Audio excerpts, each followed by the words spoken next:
Yo, this is part 3 of making my dream game System Override using Unity's visual scripting aka Bolt. In this video I will show you how I made the main character trace, and if you want to see the previous episode you can find those in the link in the description. So just keep in mind that I'm planning to change the design and everything of the character as well as the map and so on. But I was in a strict deadline for game design, so I made this character on my turn break and did the rest when classes started again. So what we have to do for this turn is focus on making the game look as good as possible, but keep in mind I have other subjects that need a lot of my time, mostly 3D animation, 3D character rigging, game design animation, film theory and research foundation. So this made it hard to just focus on game design alone in these 6 months since I started this project. So with that out of the way, let's get right into it. So I started by sculpting the character set, which I lost the footage of the beginning. Also keep in mind this is my first time sculpting a male character, or at least my first attempt in trying to make it look good, even though this character looks like shit. Why you bully me? Here's some examples that I've tried in the past, so yeah. As you can see, this character does not look good whatsoever. But I am in the process of making the character look better and professional, so remember to leave a like and subscribe so that you don't miss that. Now that the head is finished sculpting, I went on to retouching the character's head, because I usually like to box model the character so that I can get the basic edge flow and depth topology right. But I'm planning to change my method when I'm working on the more detailed version of the character.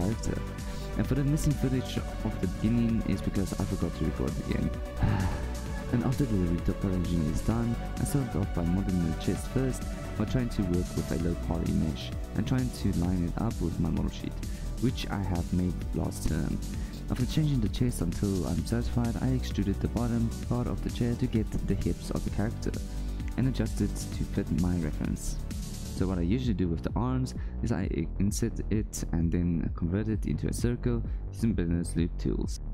Then I delete the insides, then extrude, scale it, then extrude it outwards until the elbows and extrude again to the wrist.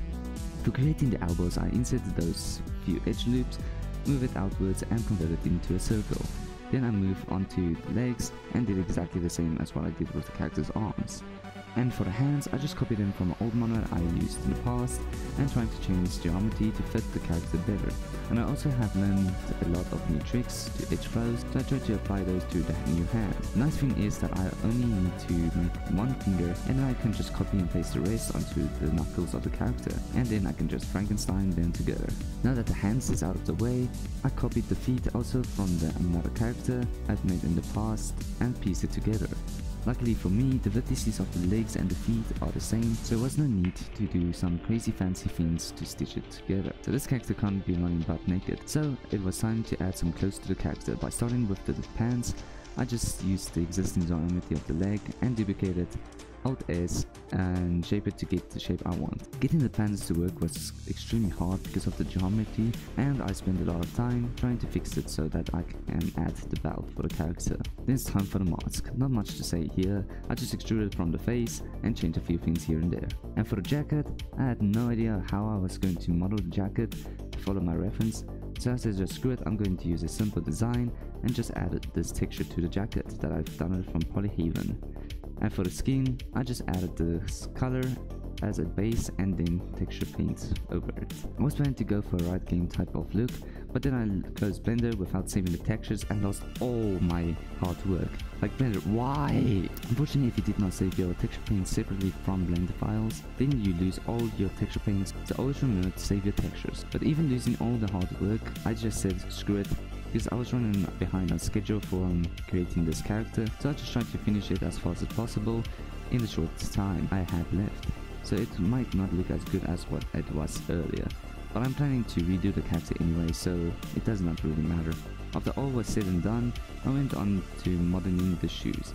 I really liked the design I was going for, but after it was modeled and texture painted, I just slapped it onto my character. And after all that, I baked everything onto the textures and slapped it into Mixamo to rig the character, adding some animations from Mixamo and slapping it into the character. Now I will definitely make my own animations in the future, but this was on a strict timeline and we are allowed to use it for our studies. Now I did not record the process of adding the animations to the character in Unity. Thank you for watching. In the next episode I will show you how I designed the map, so please remember to leave a like and subscribe so you do not miss the future episode.